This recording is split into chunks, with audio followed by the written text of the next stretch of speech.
Today we're going to be learning about market failure.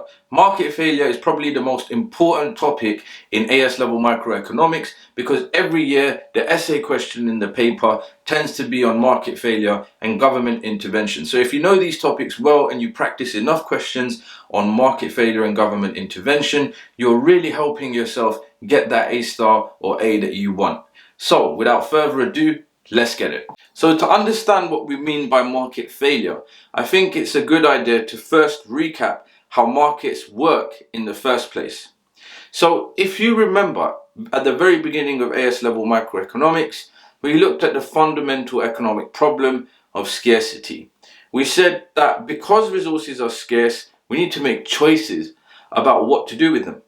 In other words, we need to decide what to produce, how to produce, and how to share out production.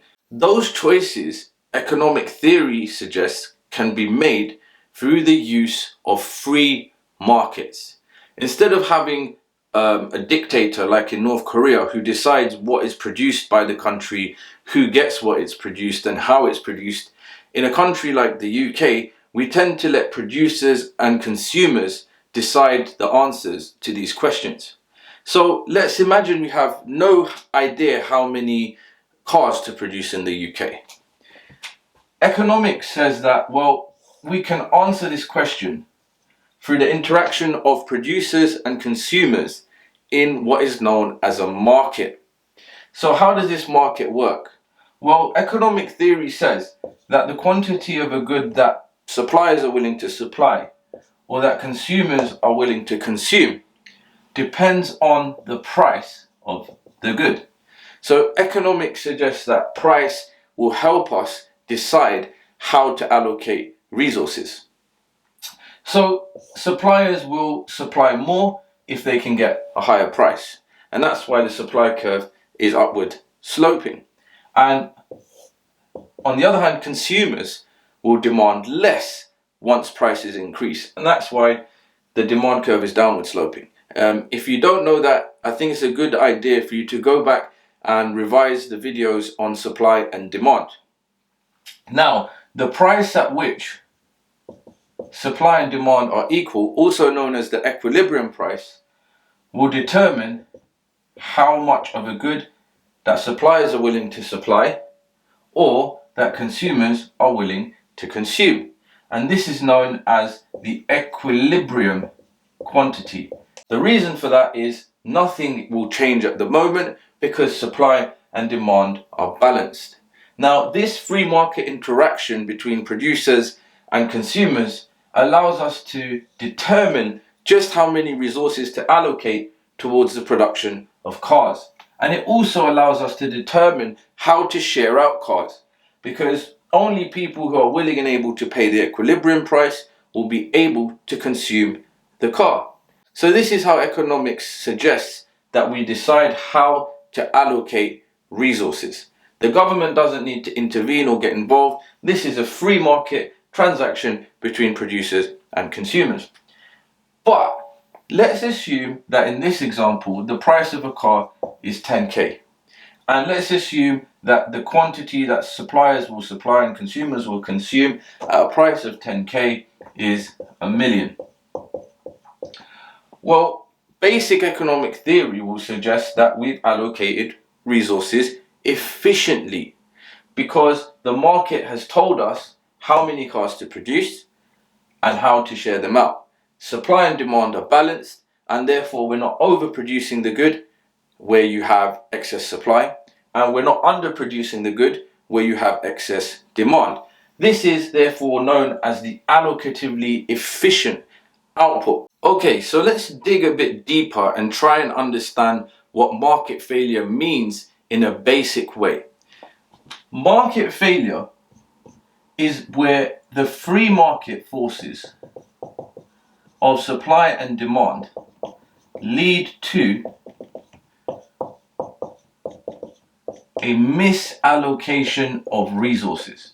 So you can be asked in an exam to define market failure. Like literally the question straight up will say, define what market failure is. And this is the option you choose, or this is the definition you write. So market failure is where the free market forces of supply and demand, as described about a couple of minutes ago, lead to a misallocation of resources. And that's the key here to getting your marks in your definition, the misallocation of resources. Now, I'll go into a lot more detail on why market failure occurs in a bit. But before we do that, we really need to understand what misallocation of resources means. Let's imagine that the market for alcohol looks something like this. So without the government getting involved and with the price being set just through producers and consumers coming together and agreeing on a price, we might get a really low price of alcohol, £3. And we might get a really high amount of alcohol being produced at 1 million units.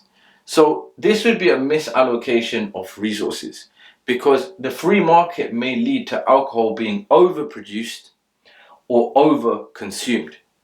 Why are we saying that alcohol is being overproduced or over-consumed in the free market? Well, this free market doesn't take into account the external cost of alcohol production and consumption to society.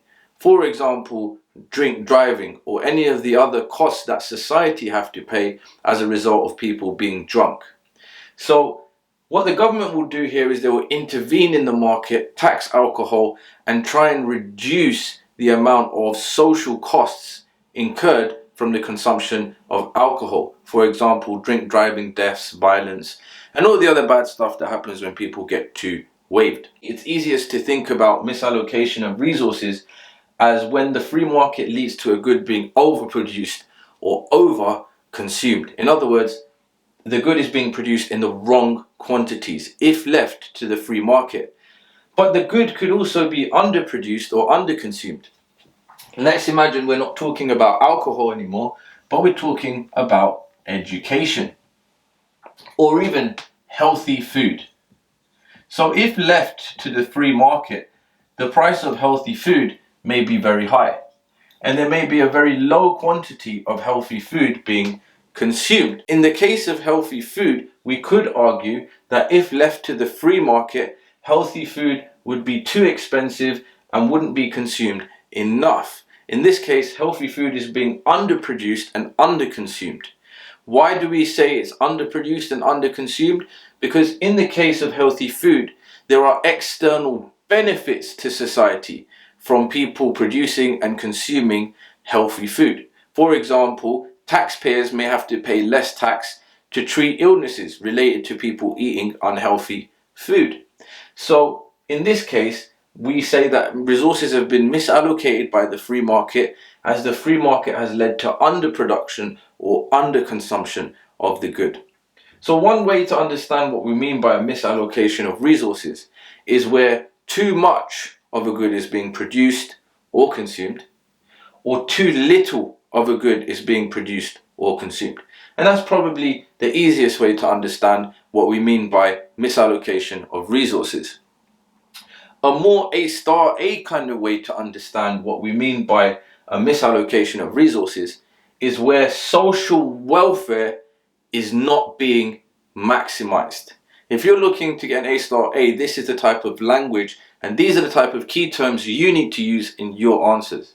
So what do we mean by social welfare not being maximized? Well, if we go back to healthy food, for example, the free market may set a certain quantity and price. However, we said that actually society could be better off if more people ate healthy food, or if people ate more healthy food. Therefore, we could produce more of the good and society would be better off. A misallocation of resources is leading to social welfare not being maximized, because you could produce more of the good and increase social welfare. Or in the case of alcohol, you could produce less of the good and again increase social welfare. So allocative efficiency, and the correct allocation of resources will mean that you can't produce any more of the good or any less of the good, as producing any more of the good will reduce social welfare and producing any less of the good will reduce social welfare. So maximizing social welfare means that you're producing just the right amount of the good. You don't have to produce more in order to get more benefits to society, and you don't have to produce less in order to reduce the cost of society. You're producing just the right amount. So not maximizing social welfare means the same thing as allocative inefficiency. And maximizing social welfare means the same thing as allocative efficiency. I'll try and explain what this means with another example. If cigarettes were left to the free market, they may be really cheap and they may be consumed in very large amounts. But this doesn't take into account all the costs of smoking to society, and therefore the free market output will lead to cigarettes being overproduced or overconsumed, and we're not maximizing social welfare.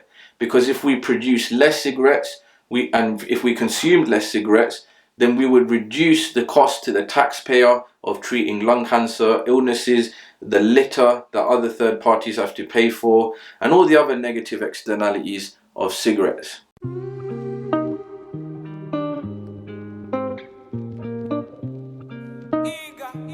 Eager fire.